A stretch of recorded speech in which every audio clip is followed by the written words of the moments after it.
Welcome back to Natal B Reefing, and this is the Boxing Day update. Now, Merry Christmas to everybody, and I actually had a few people over for Christmas and they wanted to know what it is that I feed the fish and the coral. So I thought that's a pretty decent topic to show everyone what I feed this little tank. Now, obviously in a small tank like this, even with the Pax Bellum pulling out as much nutrients as I know it is, and with the skimmer pulling out this disgusting amount of stuff.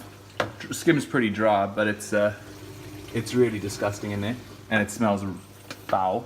Anyway, so even with the skimmer working like that and the Pax Bellum doing its job, there is still a really easy possibility of overdosing this tank with food and it turning into a disgusting cesspool of disgustingness. So let's have a quick run through of what I feed the tank. So we're going to go over here and I'm going to show you all the different things that we feed the tank. Now, excuse the bottles. I actually have something in the freezer that I forgot to take out. So let me take this out quickly. Coming for a little stroll. Here it is. My wife's going to kill me. This is going to be just sitting on the counter. But anyway. All right. So these are all the things that end up in my tank at some point during the day or week. So this is Marine Mix by Ocean Nutrition. It is frozen food, and this goes in every single day, as well as some of these Easy Reefs DKR Marine. Now this is pellet food, which looks to be expired maybe. Oh well, they're not dead, so we'll keep feeding it. There is that and this. I'm gonna put this back in the freezer because when it starts thawing out it smells really bad. Anyone interested in buying a house, these people apparently sell them. So here we go. Now, the trick is that you obviously have a tiny tank. Now this Continuum Microblast used to be in a bottle like this, but I broke the cap, so I had to put it in one of these.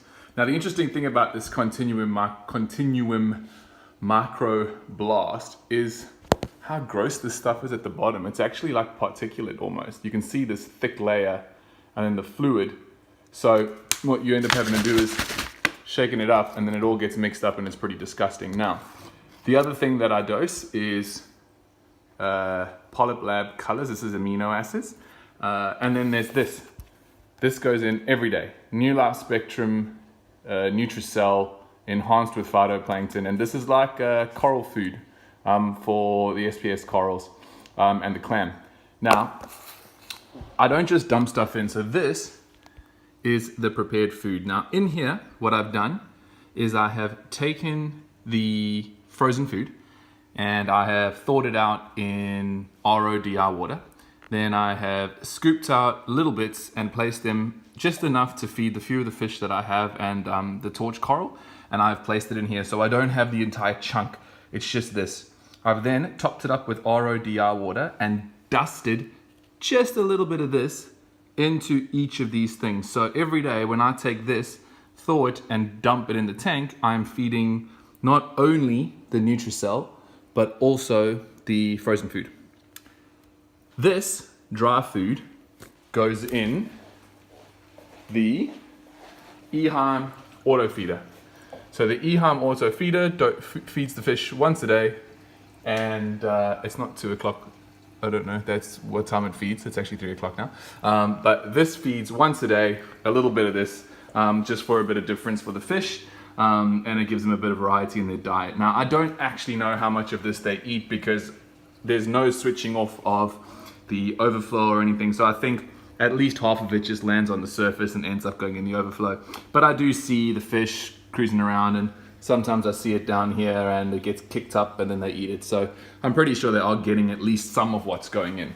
All right, so that's this one. This one goes in the auto feeder, and the frozen food and the Nutricell go in every day. I manually chuck that in. Now, this has been calculated according to what they tell you to use, right? So here they give you the instructions, and I take 0.25 mils of this on a Wednesday and a Saturday. And I take 0.25 mils of this on a Wednesday and Saturday, and I add that manually to the tank, usually just after I've done the water change and the filter sock change. When I dose this and this, I switch off the overflow, the return pump, so that everything just circulates within the tank for about 10 or 15 minutes. Now this is incredibly fantastic stuff. The only issue with it is that it is so powerful. So this here says that you're supposed to put, oh, that's in German, I think, is it? I don't have my glasses on, it doesn't look like it's English. Here you go, keep away from children. Look at that. 1 drop for every 250 gallons. Now my tank is only like 40 gallons or something. So what I do is I put it in this. So I have got 1 drop plus 10 mils of RODI. I mix it all up and I put in 1 mil of this solution every second to third day, which actually works out to be every Wednesday and Saturday. So what happens is I do water change, filter sock change, and I dose this, this, and this. So those 3 things go in on a Wednesday and Saturday. This is in the auto feeder every day. That goes in every single day with the frozen food, but it is pre-prepared once a month in that, and the auto feeder takes over the rest of it. So guys, it's been a bit of a boring video, I guess. It's just showing you a bit of the nutrition, and there's not much actual tank action. So let me just go and show you how happy the clam is. I'm pretty happy that the clam is happy. I don't have a filter on, so it looks kind of gross, I'm sorry. But the clam is looking good. There's JP and Little Nums. And yeah, that's about all that's going on in the tank so far. And it was a good Christmas. I hope you guys all had a good Christmas if you celebrate. And yeah, thanks for watching, and I'll keep you guys updated on how everything's growing. Peace.